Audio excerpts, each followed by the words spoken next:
Now second disease is diarrhoea. Diarrhoea आप सबको पता है स्टूडेंट्स, आपने नाम सुना होगा। ये वो बीमारी होती है जिसमें आपको उल्टी और मोशन लग जाते हैं, यानी आपको वॉमिटिंग होती है और मोशंस होते हैं। Infected food can be vomited from the stomach quite soon after it is eaten. खाना खाने के बाद जल्द ही आपको इन्फेक्टेड फूड जो है वो आपको वॉमिट के ज़रिए बाहर आ जाता है, वॉमिटिंग हो जाती है। More often the germs are busy breeding and multiplying in your digestive system before you begin to feel ill। आपके बीमार होने से पहले जर्म्स जब आपकी डाइजेस्टिव सिस्टम में एंटर हो गया तो ये अपनी तादाद को बढ़ाना शुरू कर देता है, फिर आपको आहिस्ता आहिस्ता बीमार करता है, इन्फेक्ट करता है। पहले ये अपनी पावर को स्ट्रॉन्ग करता है, अपनी जो भी उसकी कम्युनिटी है उसको मज़ीद बढ़ाता है। अगर एक जर्म्स एंटर हुआ है तो ये अपने आप को मल्टीप्लाई करता रहेगा आपकी डाइजेस्टिव सिस्टम में जाके और अपनी तादाद ज़्यादा करेगा।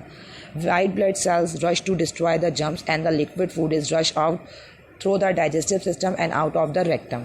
जब इस तरह की कोई सिचुएशन आती है, आपकी बॉडी में कोई भी बीमारी या कोई भी जर्म्स इन्फेक्ट करता है, आपकी बॉडी में एंटर होता है, तो वहाँ आपके वाइट ब्लड सेल्स जो हैं, आपके वाइट सेल्स जो हैं जो आपके खून में होते हैं, ब्लड में होते हैं, ये सेल्स दौड़ते हैं और उस जर्म्स को डिस्ट्रॉय करते हैं, क्योंकि ये आपके फाइटर सेल्स होते हैं, ये आपकी बॉडी के बॉडी गार्ड हैं, ये आपकी बॉडी की हिफाजत करते हैं। अगर वाइट सेल्स ख़त्म हो जाएं तो आपकी बॉडी में यानी कि जर्म्स ज़्यादा हो गए हैं, जब भी वाइट सेल्स ख़त्म होते हैं और फिर इंसान की डेथ हो जाती है। तो वाइट सेल्स आपकी बॉडी गार्ड हैं जो आपको प्रोटेक्ट करते हैं हर जर्म से, हर इन्फेक्शन से। तो ये उसकी तरफ दौड़ते हैं और जर्म्स को ख़त्म कर देते हैं और लिक्विड फूड की सूरत में डाइजेस्टिव सिस्टम से आपका फूड रिलीज़ होता है लिक्विड फॉर्म में, जो आपके रेक्टम के ज़रिए बाहर निकाला जाता है, यानी कि जिसे आप मोशन कह सकते हैं, ये आपको होते हैं।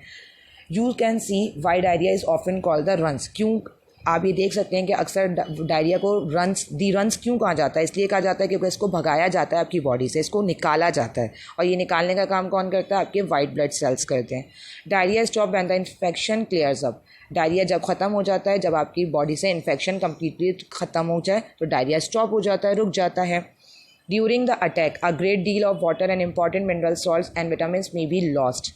जब डायरिया का अटैक आपकी बॉडी पे होता है, जर्म्स आपकी बॉडी पे आपके डाइजेस्टिव सिस्टम में पूरा कब्जा कर लेते हैं, पूरा होल्ड कर लेते हैं, तो आपके डाइजेस्टिव सिस्टम के अंदर या आपकी बॉडी के अंदर जितना पानी है, मिनरल सॉल्ट्स हैं, विटामिन्स हैं, ये सब ख़त्म हो जाते हैं। वॉमिटिंग और मोशन के ज़रिए ये सब निकल जाता है लिक्विड फॉर्म में।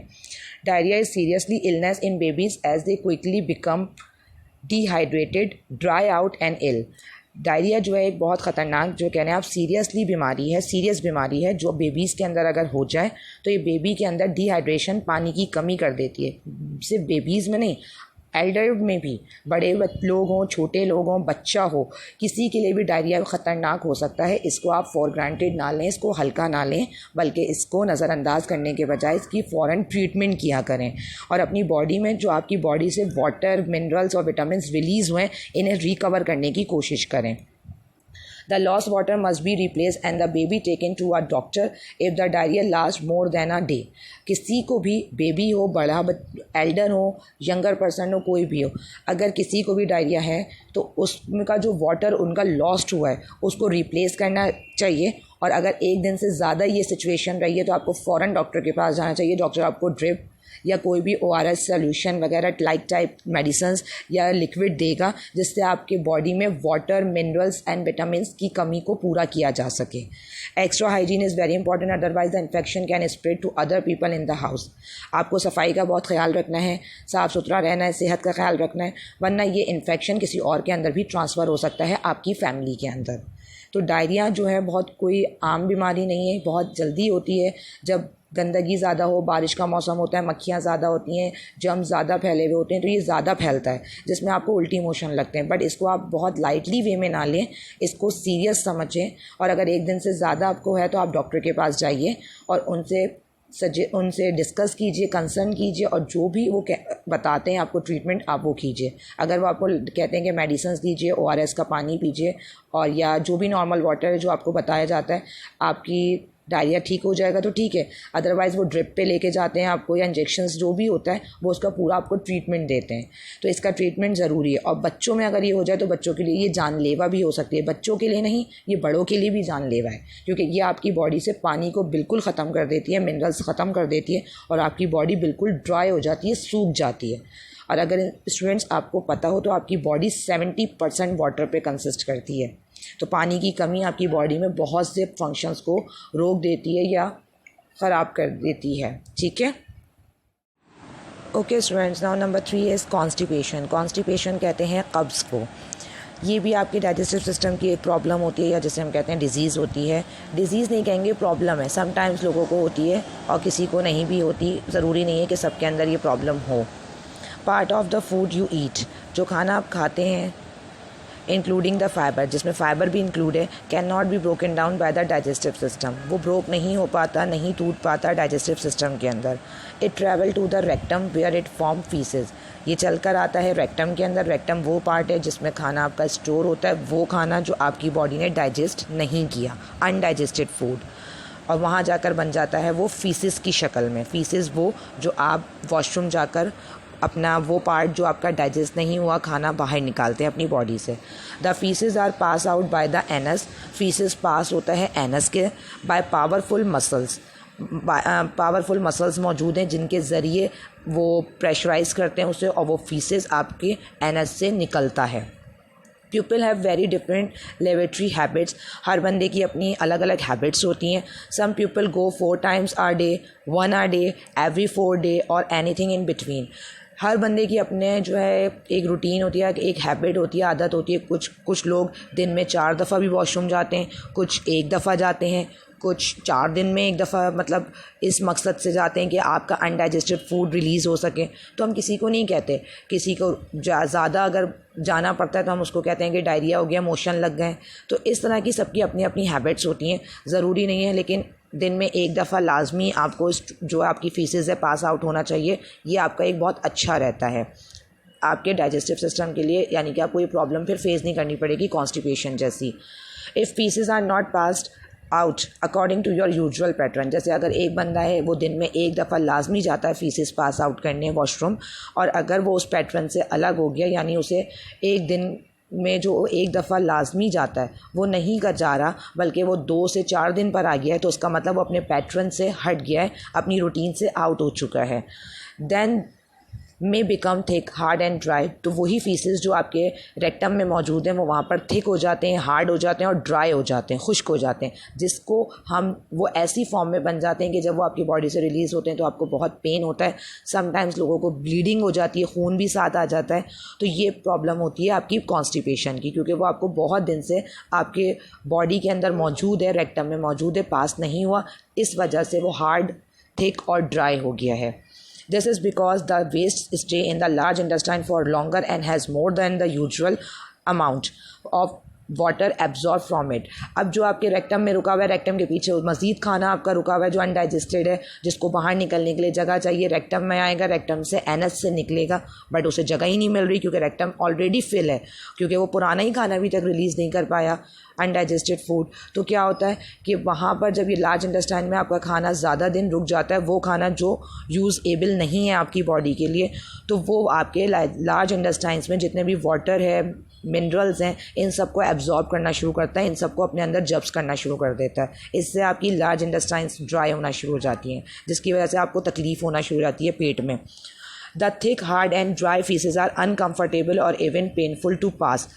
थिक, ड्राई और हार्ड जो फीसेस होते हैं वो आपके लिए अनकम्फर्टेबल होते हैं और आपको बहुत तकलीफ़ देते हैं जब वो पास आउट होते हैं, अगर वो बहुत दिनों बाद पास आउट हुए हैं। अगर 1 दिन होना है, नहीं हुआ, दूसरे दिन हो गया, चलें, क्वाइट पॉसिबल, ये भी फिर हम कंफर्टेबल ले सकते हैं, यानी कि हमारे लिए सही है। बट अगर वो 4-5 दिन का गैप ले लें तो ये ख़तरनाक हो जाता है। Constipation is not serious and worry can make it worse, यानी कि अगर ये कोई बहुत सीरियस नहीं है, नॉट सीरियस और ना परेशानी की बात है इसमें कोई ज़्यादा, लेकिन अगर ये ख़तरनाक हो जाए, यानी कि बहुत वर्स कंडीशन में चली जाए, बहुत ख़राब हो जाए, तो फिर ये आपके लिए परेशानी का बाइस होती है, क्योंकि आपकी लार्ज इंटेस्टाइन्स इससे इफ़ेक्ट हो रही होती हैं। It is important to go to the toilet at the same time each day and when you have plenty of time. अगर आपको फीसेस पास आउट नहीं हो रहा तो आपको चाहिए कि आप वॉशरूम जाएं, और कम से कम वॉशरूम दिन में 1 से 2 बार जाएं या ज़्यादा से ज़्यादा जाएं और वहाँ बैठें ताकि आपको वो फीसेस पास आउट हों। इफ़ नथिंग हैपन्स आफ्टर से 10 मिनट्स डू नॉट वरी। अगर 10 मिनट के बाद भी आपको कुछ ना हो तो कुछ प्रॉब्लम की बात नहीं है। Try again the next day. Same routine को आप नेक्स्ट डे करें, रूटीन जो है फॉलो करें, यानी कि नेक्स्ट डे फिर आप इस चीज़ को फॉलो करते रहें। Drink up to 3 litres of water a day and make sure you have enough fibre in your diet. आप ये चीज़ को फॉलो करें कि आपकी जो डाइट आप खा रहे हैं उसमें आपको फाइबर्स मिले, यानी ऐसी चीज़ खाएं जिसमें आपके पास रेशा जाए, ऐसा चीज़ जाए, छिलका जाए। लाइक आप आटे का इस्तेमाल करें, वीट गंदम का इस्तेमाल करें, या ऐसे फ्रूट्स लें जिसमें फ़ाइबर्स होते हैं, और ज़्यादा से ज़्यादा पानी पिएं, तो कॉन्स्टिपेशन से आप बच सकते हैं, या कॉन्स्टिपेशन जो आपको हो गई है वो आपकी इजीली रिलीज़ हो सकती है। This improve the tone of the muscles of the rectum and keep the faeces बकी एंड सॉफ्ट। फाइबर्स लेने से और वाटर पानी को ज़्यादा से ज़्यादा पीने से ये होता है कि वो रेक्टम के अंदर जो मसल्स हैं, उसके रेक्टम के जो मसल्स हैं उनकी टोन को इम्प्रूव करता है, उनको वापस नॉर्मलाइज करता है, एंड देन जो है आपके फीसेस को सॉफ्ट करता है ताकि वो आसानी से आपके एनएस से पास आउट हो जाएं और आपको पेन ना हो। Make sure you have plenty of exercise since there is no better way to improve muscles tone. Try to avoid laxative. These are medicines to soften the feces. They work, but there is a risk that may cause the powerful muscles of the rectum to lose their muscles tone and become lazy. ज़्यादा से ज़्यादा exercise कीजिए जो आपके muscles को improve करने में help करे। मसल्स को इम्प्रूव करने में हेल्प करती है एक्सरसाइज। आप एक्सरसाइज कर सकते हैं, या अगर आप मेडिसिन्स ले रहे हैं अपने फीसेस को सॉफ्ट करने के लिए और उसे आसाम से पास आउट करवाने के लिए, सम टाइम ये रिस्क भी होता है मेडिसिन्स को खाने से। ये होता है कि जो आपके मसल्स की पावरफुलनेस होती है रेक्टम की, वो लूज़ कर देता है, वो मसल्स जो हैं वीक हो जाते हैं और फिर आपको हमेशा से प्रॉब्लम क्रिएट करते हैं। ये आपकी रूटीन बनती जाती है। तो आप मेडिसिन से अवॉइड कीजिए और ऐसी डाइट लीजिए, एक्सरसाइजेस कीजिए, पानी पीजिए, जिससे आपका खुद ब खुद मसल्स नॉर्मलाइज हो without medication. You then need even stronger to help you to go the laboratory. और आपको इतना स्ट्रॉन्ग कीजिए कि आपकी जो भी रूटीन है, ये लेबोरेटरी है, आप इजीली इसको पास आउट कर सकें और इस कॉन्स्टिपेशन की प्रॉब्लम से बच सकें। स्टूडेंट्स, यहाँ पर आपका चैप्टर नंबर 1 की डाइजेस्टिव सिस्टम कंप्लीट हो गया है। आपने, उम्मीद करती हूँ आपने तमाम वीडियोस को बहुत अच्छे से सुना होगा, एक्सप्लेनेशन को बहुत अच्छे से लिया होगा। आपने अपनी वर्किंग भी कंप्लीट की होगी इस चैप्टर की, और अगर किसी ने नहीं की है तो ये चैप्टर की वर्किंग कल आपको इसका लास्ट वर्क मिलेगा, करके कंप्लीट कर लीजिए और चेकिंग करवा लीजिए। उसके बाद नेक्स्ट वीक में जब आपका न्यू चैप्टर स्टार्ट होगा तो उससे पहले मैं आपको ये बता दूं स्टूडेंट्स कि ये जो चैप्टर नंबर 1 है आपका यूनिट टेस्ट नंबर 1 में आएगा। इसकी एक्सप्लेनेशन आएगी, इसकी वर्किंग आएगी, तो अच्छे से इस पूरे चैप्टर को लर्न भी कर लीजिए और इसकी एक्सप्लेनेशन को अच्छे से सुन लीजिए, ताकि आपको जो भी प्रोडक्शन या जो भी अनसीन दिया जाए यूनिट टेस्ट में आप ईज़िली कर सकें। ठीक है स्टूडेंट्स, अपना ख्याल रखिएगा। अल्लाह हाफ़िज़।